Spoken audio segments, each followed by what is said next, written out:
Olá, família! Que bom que estamos aqui reunidos. Hoje eu tive que improvisar aqui um cantinho para a gente poder conversar. Tive que usar o microfone por causa do barulho no ambiente, mas nós vamos dar continuidade ao nosso trabalho, ao nosso estudo e seguimos aqui com a obra Educadores do Coração, de Walter Barcelos, no capítulo 8 das atitudes inconvenientes. Nesse capítulo, nós já falamos um pouco, né, sobre as atitudes dos pais, dos educadores. Nós precisamos estar muito atentos. Na verdade, nós precisamos nos conscientizar dos nossos papéis, da nossa função, daquilo que nós estamos fazendo para promover a evolução, a transformação, para a constituição da personalidade, do caráter dos nossos filhos. E lembrando que os nossos filhos são espíritos. Hermínio de Miranda escreveu essa obra que ficou muito conhecida, não só no meio espírita, porque ele também se propõe a discutir a partir de um olhar científico de pesquisas que não são do campo do espiritismo, assim como eu também trago vários estudos, várias obras, para a gente poder dialogar com a psicologia, com a neurociência, com a filosofia, com a medicina, tudo que possa engrandecer e que a gente vê que estão confirmando aquilo que o Espiritismo já trouxe para nós. A neurociência, embora ela fique às vezes só limitada a discutir das funções do cérebro, e como isso afeta, né, o nosso organismo, às vezes entendendo que o pensamento é uma excreção, uma produção do cérebro, que é um grande equívoco que a gente sabe, mas ainda assim muitas coisas confirmam. A gente sabe que o cérebro ele responde a um comando do espírito. E então nós temos que ter essa visão do espírito que está no corpo e a partir dos seus sentimentos e pensamentos, que são do espírito, o cérebro dá uma resposta e acaba refletindo em todo o organismo.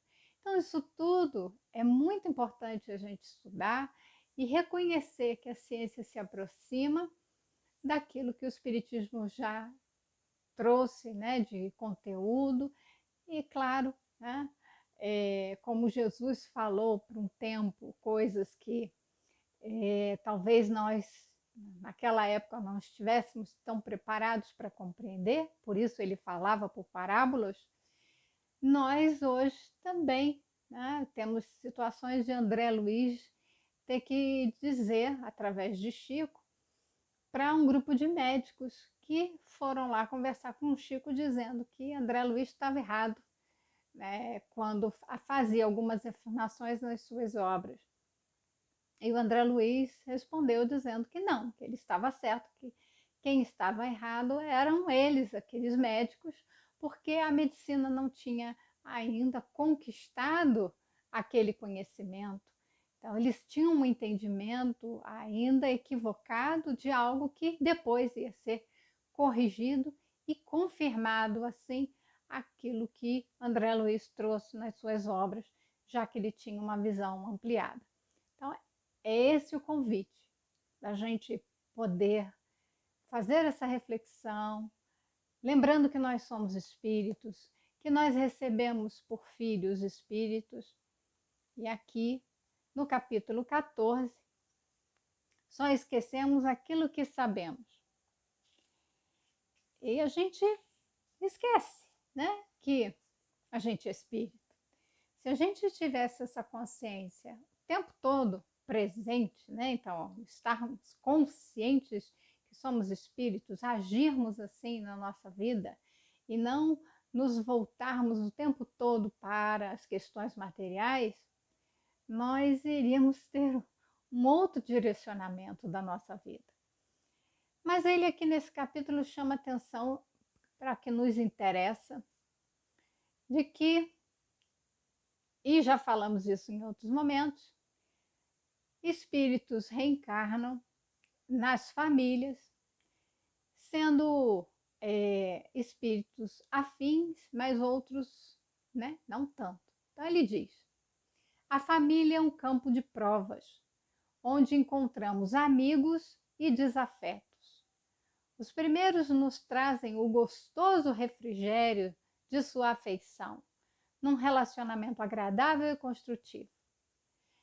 É facílimo amá-los. Os outros não.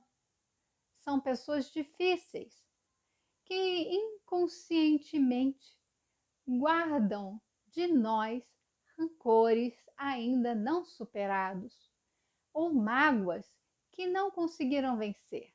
É muito mais difícil amá-los, convertendo sua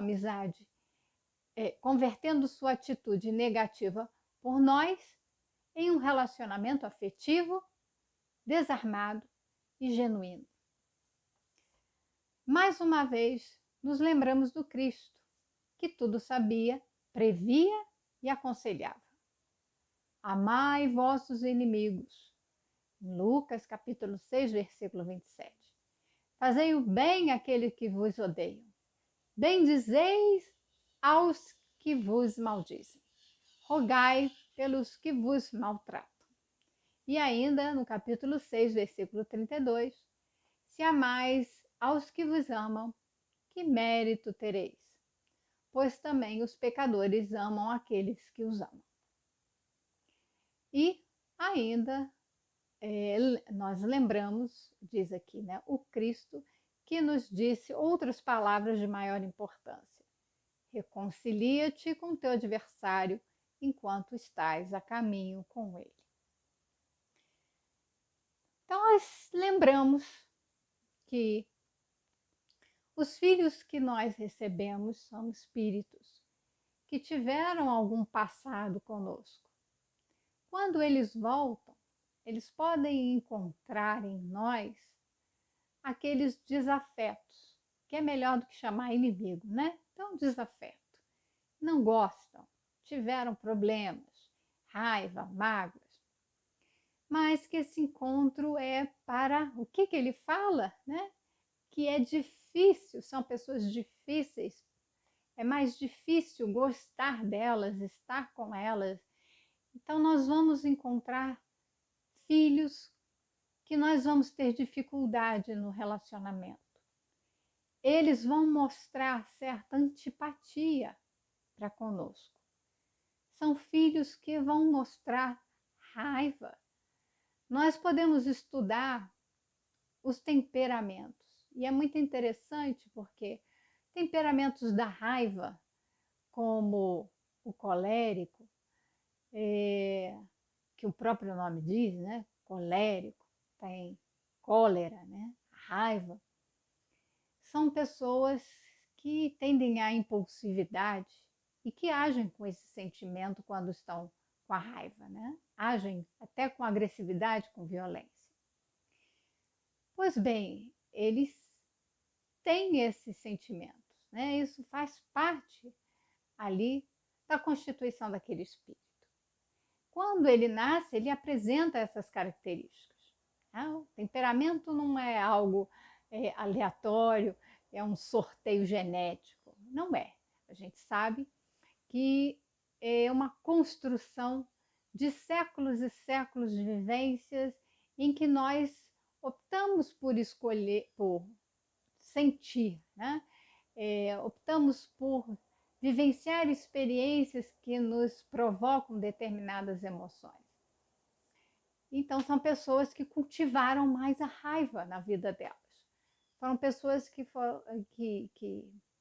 desenvolveram a inteligência, desenvolveram né, um raciocínio lógico, são pessoas muito ativas, até proativas, mas são pessoas que não toleram serem frustradas, não toleram serem ameaçadas, agredidas, não são pessoas da paciência, né?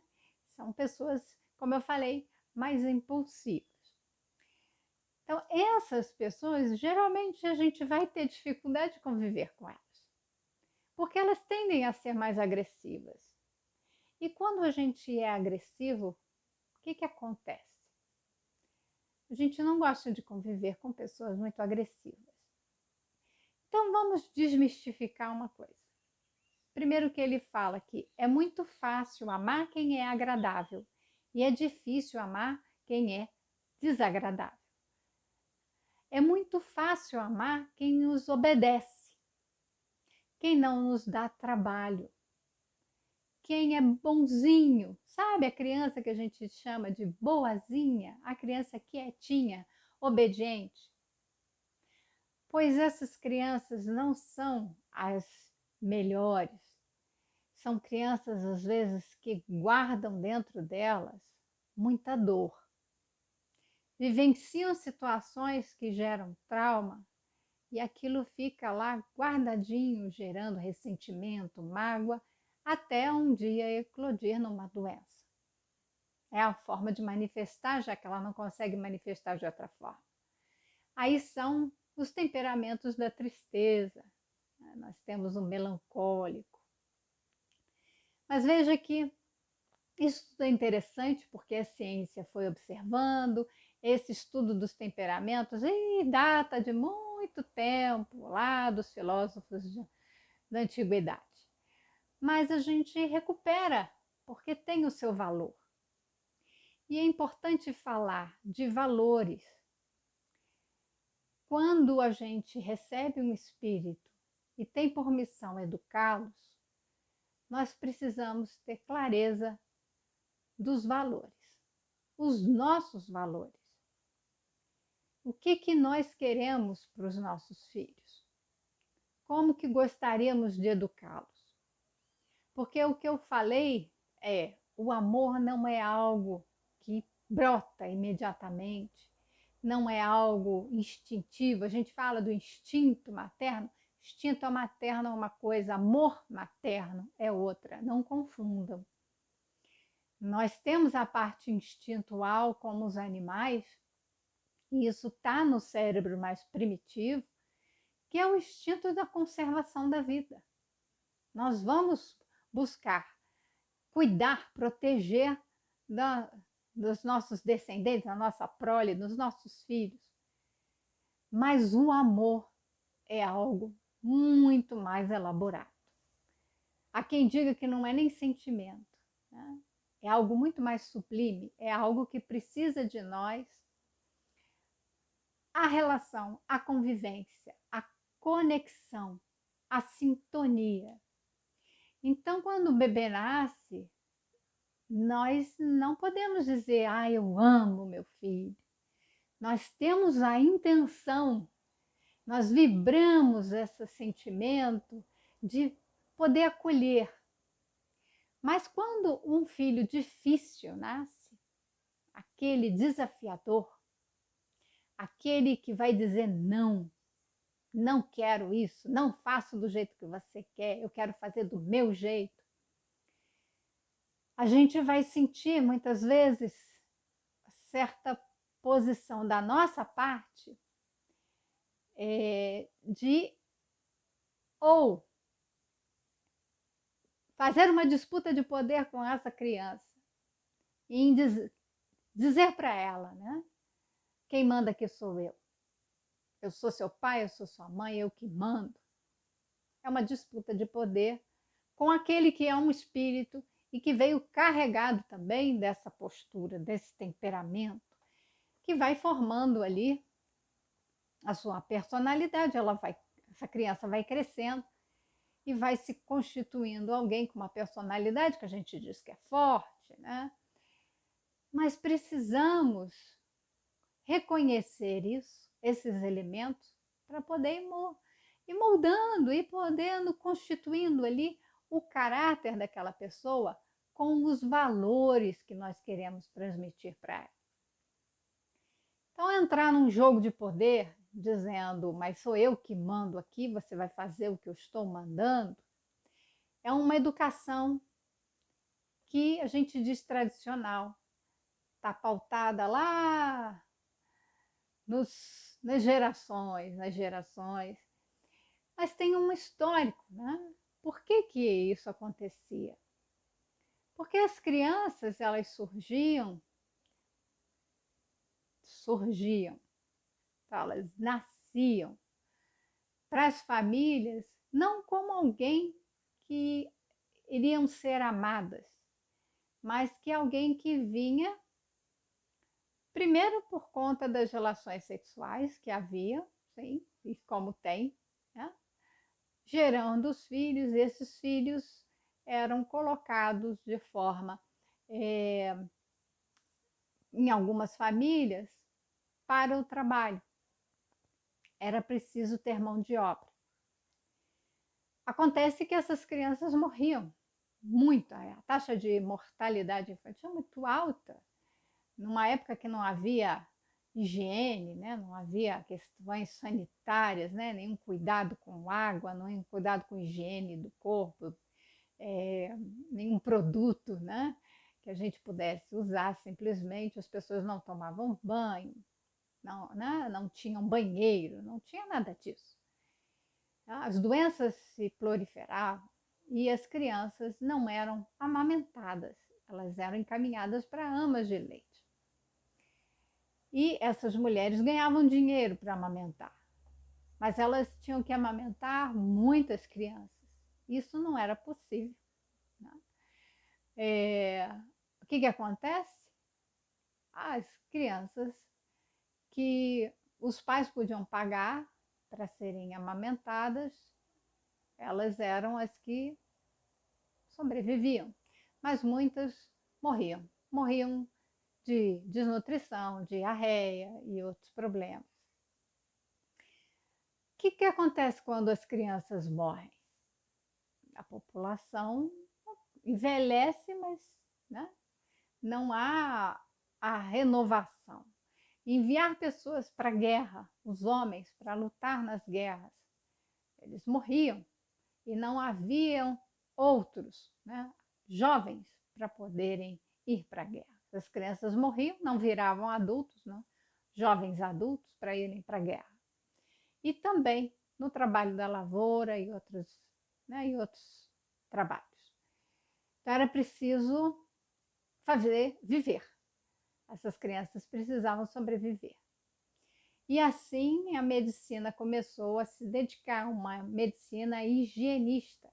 Ela cuidava de entrar no ambiente doméstico e começar a educar as famílias a partir de uma visão de higiene, né? De realmente cuidados para que aquelas pessoas pudessem sobreviver, tá? Não se contaminarem. Então, o mais importante para os bebês recém-nascidos é que eles fossem amamentados por suas mães. E assim começou todo um trabalho desses médicos e higienistas de estimular o aleitamento materno.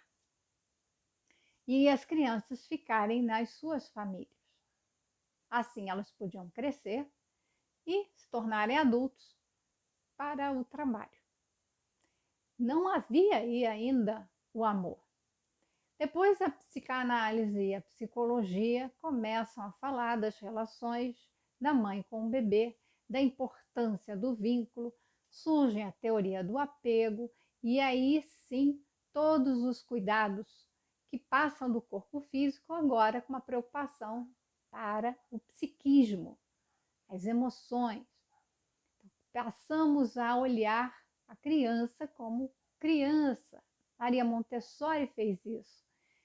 As crianças não tinham né, nem cadeiras, era mesas, elas tinham que sentar e dormir, né, e usar de equipamentos mobiliários, e todos eles eram criados, né, para as medidas dos adultos.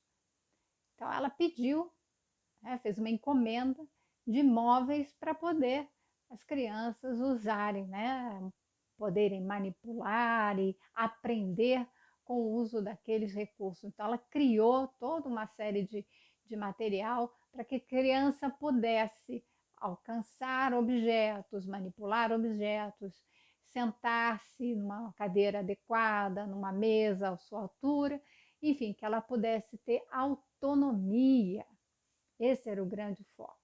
Então, cuidados especiais de espíritos grandiosos que lançaram um olhar diferenciado, mudando os paradigmas.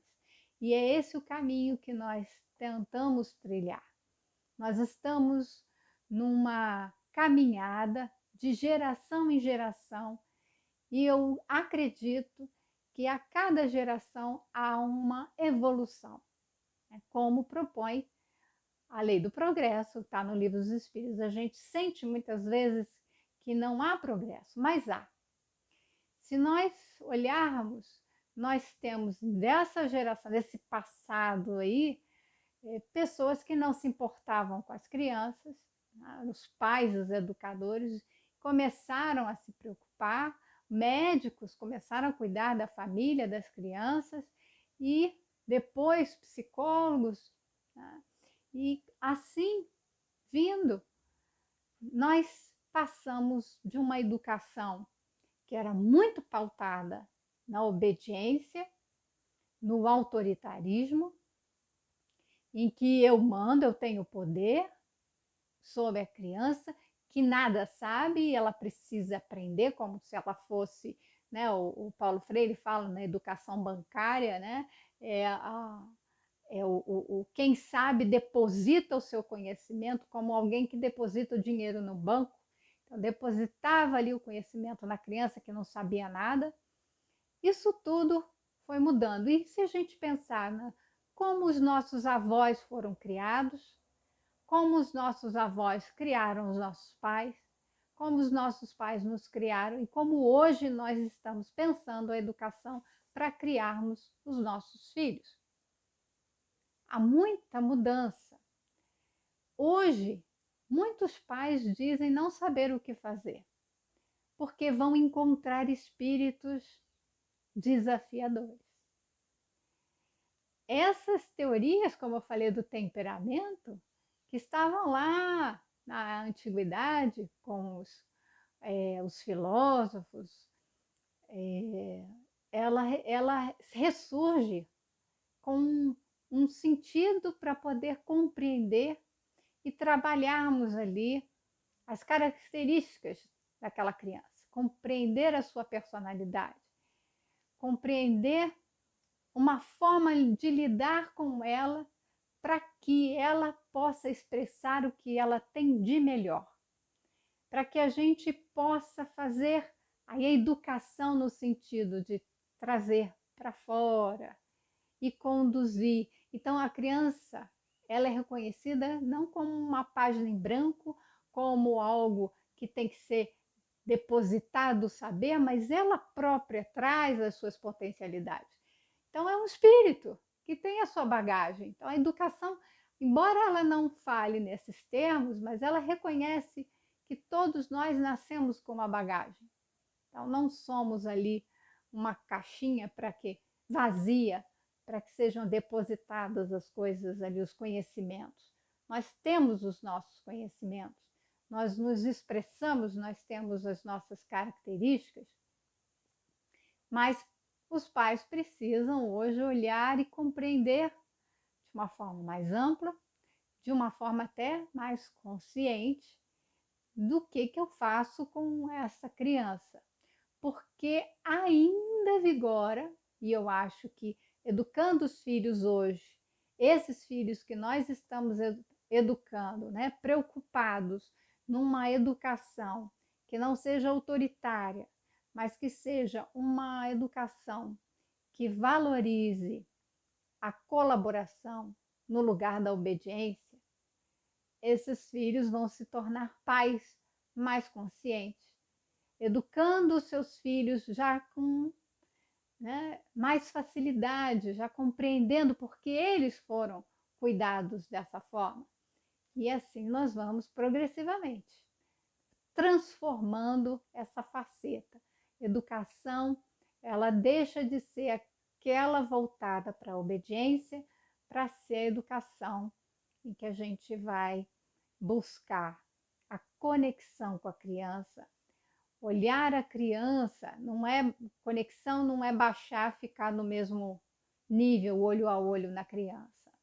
Né? A conexão é, de fato, entrar em sintonia de sentimentos, de pensamentos.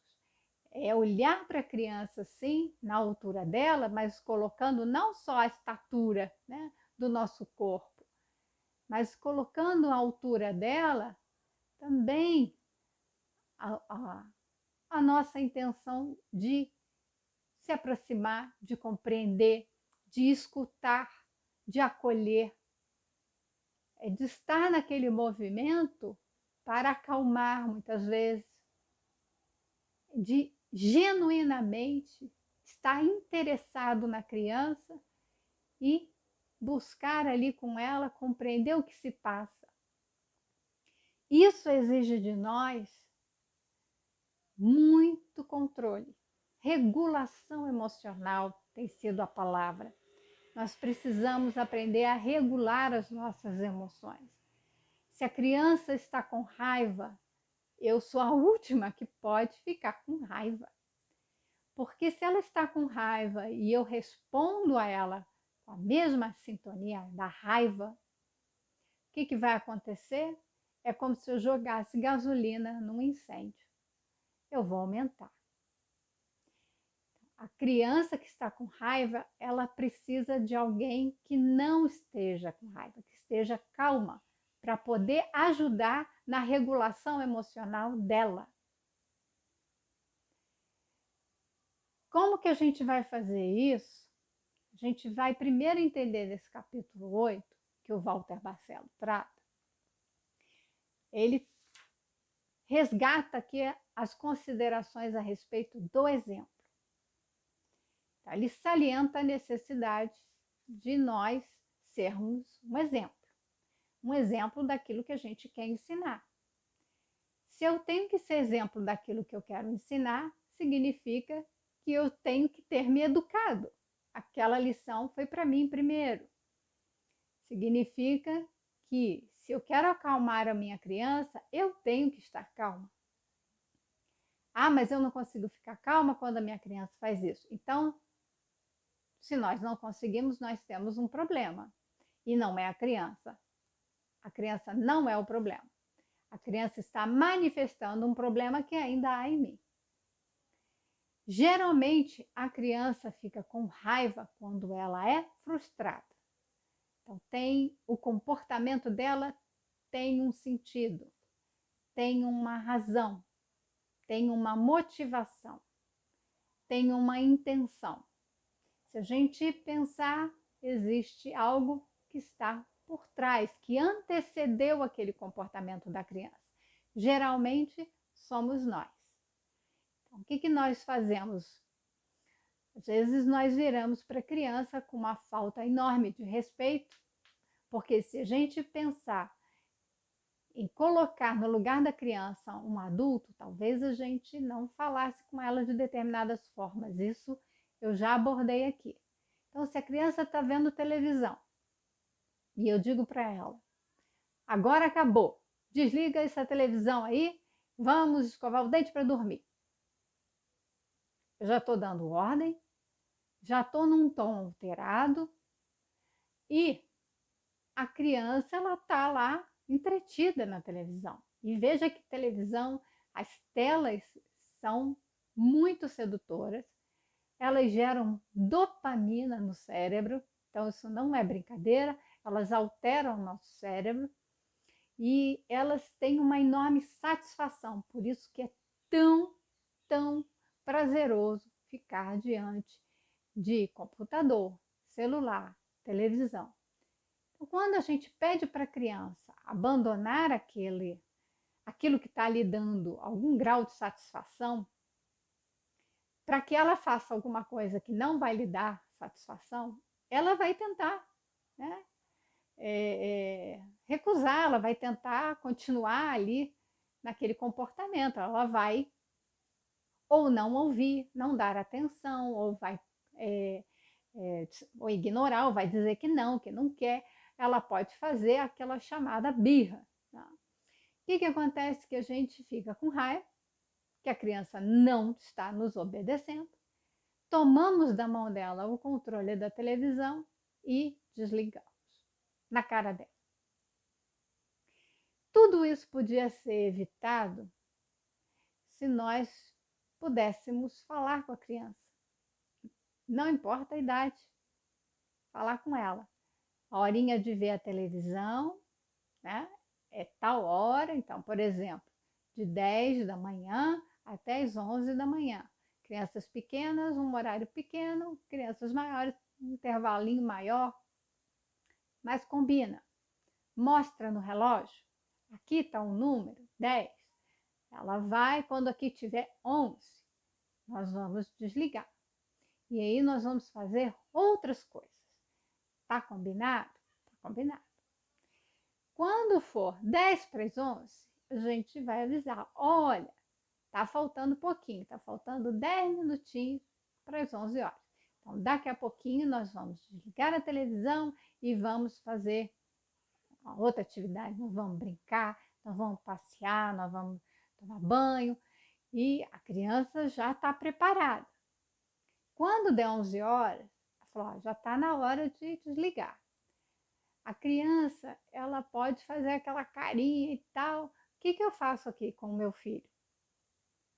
Se ele ainda está assistindo o desenho e faltam alguns minutinhos para aquele episódio do desenho terminar, ele me pergunta, ele já está acostumado. Mãe, posso ver até o final? Eu pergunto, quanto tempo está faltando? Ah, está faltando 3 minutos, está faltando 5 minutinhos. Lá, tá bom, pode terminar o episódio. Às vezes, ele começou a assistir o episódio que tem 20 minutos. E aí eu falei, quanto tá faltando? Ah, tá faltando 15. Ela falou, você acabou, na verdade, você começou a ver o episódio agora, né? Aí eu vou lá e olho, realmente, ele começou a assistir, eu falei, vamos deixar esse episódio para amanhã, no seu horário de ver televisão, você começa por esse episódio. Por hoje já chega, né? Esse episódio aí vai tomar muito tempo. E aí ele concordou, né? Nós já treinamos isso. Não foi fácil no início. E é isso que eu quero chamar a atenção. A gente não pode achar que a criança vai obedecer logo na primeira. E eu falei a palavra obedecer. Então é preciso deixar claro esse tipo de coisa. Se nós estamos falando de uma educação que não esteja pautada na obediência, então significa que a criança não deve obedecer? Nada disso. Nós não vamos focar na obediência cega. Cega significa que a criança não para pensar. A criança, quando ela é educada para compreender, na base do diálogo, dos combinados, de que ela tem o que ela quer, mas também tem deveres a cumprir, tem que colaborar, ela vai mais facilmente entender que ela faz parte daquela família. Então, o pertencimento, ele é fundamental, uma necessidade básica de todo ser humano, pertencer ao seu grupo social. Então, a criança entende que ela, para pertencer àquele grupo, ela tem que cumprir algumas regras. Regras como a gente tem que viver em sociedade. Isso é muito importante que a gente ensine. A criança precisa ser educada a respeitar regras. Isso significa obedecer, mas não é uma obediência cega, porque ela compreende a regra. A regra é transmitida para ela. E ela é convidada a colaborar, ela é convidada a praticar aquilo junto com o adulto que dá o exemplo. O adulto cumpre com as regras. Então, nós temos essa situação de nós temos a regrinha que a criança vai aprender a obedecer, mas uma obediência em que ela compreende. E aí ela aceita, ela se torna responsável também. Na obediência cega, geralmente acontece de alguém dar ordem, faça isso. E aí a criança faz, você pergunta por que ela fez, ela vai dizer, porque me mandaram. Se nós queremos criar crianças para se tornarem adultos proativos, autônomos, né, independentes, livres pensadores, ou seja, capazes de pensar, de criar, de ter uma autocrítica, de, né, tomar decisões, boas decisões, nós não podemos criar crianças com obediência cega. Porque na obediência cega nós criamos crianças dependentes. Ela sempre vai esperar a ordem de um adulto para poder fazer. E geralmente na obediência cega está por trás ali uma punição ou uma recompensa. Eu faço para ganhar algo, e aí nós estamos criando crianças para serem futuros pessoas que são subornadas. Então, existe a corrupção na base.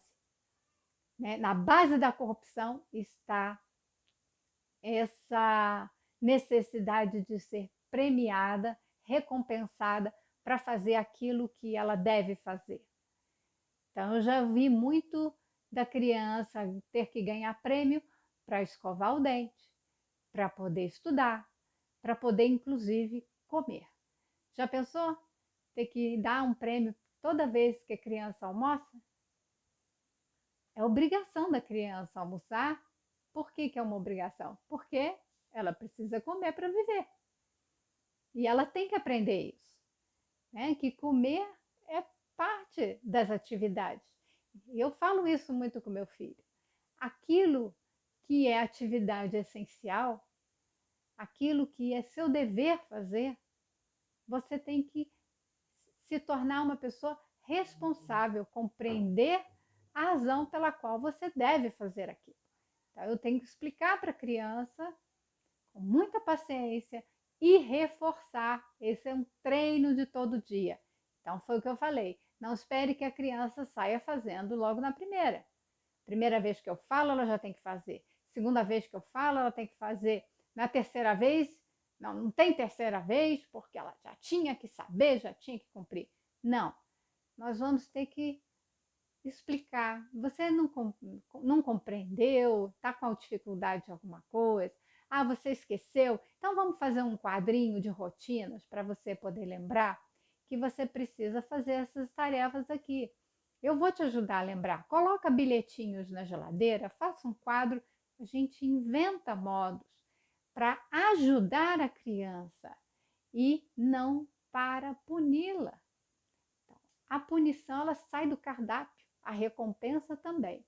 O elogio a gente vai falar sobre ele porque o elogio é importante do que a criança faz, não a criança é.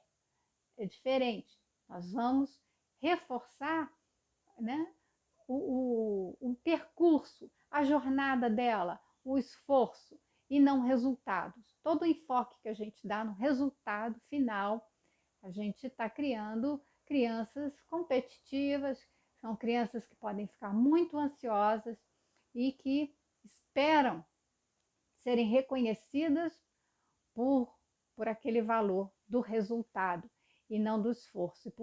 Por vezes elas desistem de tentar, de se arriscar a fazer coisas novas, porque